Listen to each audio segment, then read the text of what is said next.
Hi, I'm Jay Jenkins, Extension Range Livestock Systems Educator for University of Nebraska-Lincoln Extension. I'm going to discuss developing pasture leases. Before I get started, I want to acknowledge Dr. Bruce Johnson and Alan Vanalik, from whom I've borrowed slides and ideas as I've developed this presentation. Leasing is extremely important to American agriculture. The Midwest and Northern Great Plains have a high percentage of ag land that's leased or rented. If we zoom into Nebraska, we see that only in Grant and Garden counties is less than 25% of the ag production land leased. 35 counties have greater than half of their farmland being rented. These numbers are based on the 2007 Census of Agriculture, so the numbers are probably a little different today, but it serves to illustrate the important role that leasing plays in American agriculture today. I'm going to make the assumption that you are interested in developing a fair lease. Agreements that treat both parties fairly have more staying power. They're more likely to be renewed, they're more likely to be followed, and they're more able to be enforced. Price is usually the first thing ranchers think about when they're deciding whether or not a lease agreement is fair. Ranchers are used to relatively transparent markets with regards to price. You can watch the video auction or visit the auction market and see for yourself what others are paying. If you can't visit the market, then you can always listen to the market report on the radio or go to the USDA Ag Marketing Service website to read the latest report. The pasture lease market, on the other hand, is not that transparent. Fortunately, there is survey data available that can help get you in the ballpark. Each June, the UNL Ag Econ Department publishes Nebraska Farm Real Estate Market Highlights. The state is divided into 8 statistics districts. The survey results are reported by those districts. Rates for both per acre and per pair per month pasture leases are reported. While it's not true in every case, per acre leases tend to be year-round leases of the land. Other than local supply and demand, which affects the price of all kinds of leases, per acre leases are most affected by pasture productivity. The more grass a pasture produces, the more valuable it is on a per acre basis. That's why the regions of the state with higher average rainfall also have higher per acre pasture rental rates. Per pair per month leases are essentially a sale of a given amount of grass, on the other hand. They are most often grazing season long leases.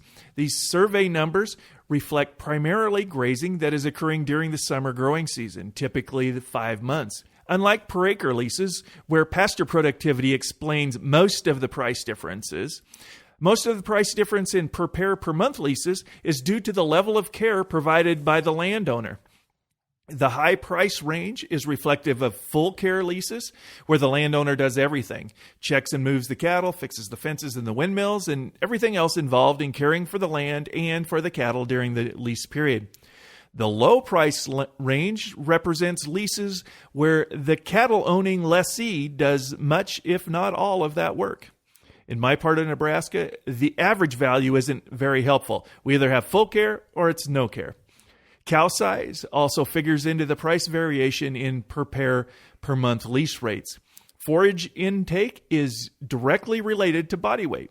Cows that are 20% heavier are going to eat 20% more and therefore should cost 20% more.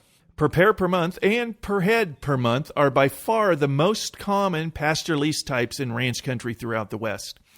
The USDA National Agricultural Statistics Service also publishes the per acre rent data they get from their farmer and rancher surveys. Those can be broken out by district or by county, and those surveys just indicate the average price. I spent a lot of time talking about price, but I also need to spend some time discussing a couple of other things that lease agreements should cover. All lease agreements need to specify the stocking rate. Balancing forage demanded by the animals with the amount of forage that's grown is the most important part of proper grazing management.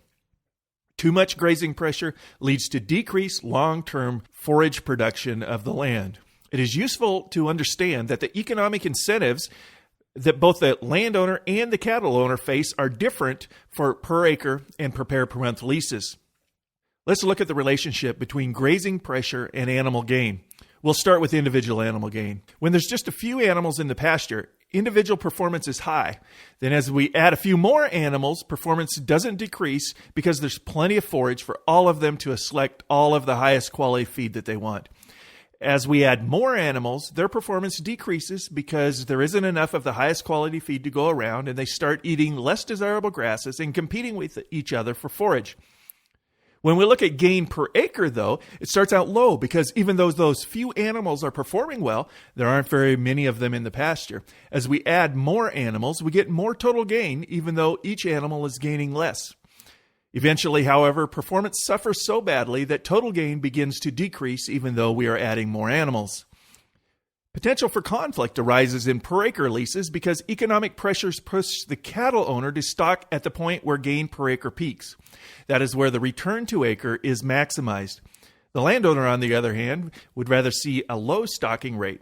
That's where there's the least pressure on the resources, and since they gain the same amount of money, no matter how many cows are there, they prefer a lower stocking rate.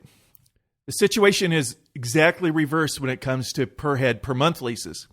The cattle owner would prefer a low stocking rate as it maximizes animal performance, all at the same cost.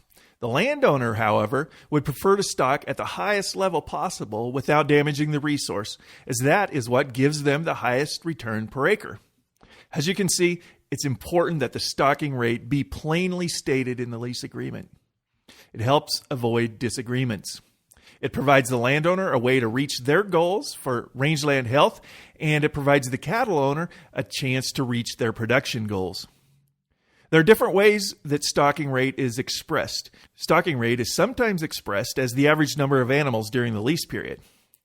However, animal days and animal unit days are better ways to figure stocking rate. Whatever method you choose to express stocking rate should be clearly written in the lease agreement and discussed amongst the parties. Grazing leases should include a clause that covers how grazing pressure will be reduced in response to drought or other natural disaster. You need to put in writing what will happen in the event that drought or hail or fire or some other natural disaster reduces the amount of forage that's produced. Specify who will make the decision to reduce the stocking rate and how that decision will be made. The landowner often makes this decision based primarily on remaining forage available. The lease agreement should specify how much notice is needed in the event stocking rate must be reduced. It should cover how payment will be reduced to reflect the reduced carrying capacity. It's important to communicate early and often. When communication falters, both the rangeland and landowner-tenant relationships suffer. I've hinted at it several times, but I want to state this as emphatically as possible. Put your lease agreement in writing, always. Your written lease agreement should include everything that you've discussed. It starts with the things that I discussed before: price, stocking rate, and what happens if a disaster happens. But it should also include a lot more. The on-off date should be put into writing, as should the amount of grass that needs to be left at the end of the grazing season. It should specify who does what, who fixes the fence, who checks the water, who doctors the cattle, who rotates the pasture. The lease agreement should specify who is paying the expenses. And don't just include those expenses that you know are going to be incurred. Include expenses that you don't think will happen, like who pays for the hay if there's an early winter storm.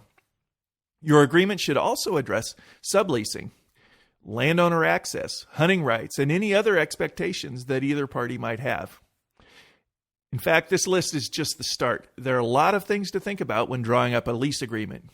Ag Lease 101 has a publication called Pasture Rental Arrangements for Your Farm. That's a great resource. You just go to aglease101.org and click on the document library to find it. The publication covers in depth many of the steps at arriving at an equitable lease arrangement. It contains a template lease form that you can use as you develop your own agreement if you'd like. If you aren't able to access this online, then your local extension office, I'm sure, will be happy to help. Finally, I have one more important point to make. It's important that you get your lawyer's advice when entering into any legally binding agreement. Pasture leases are no exception. Leases are binding on you and your heirs. So do yourself a favor and get legal counsel.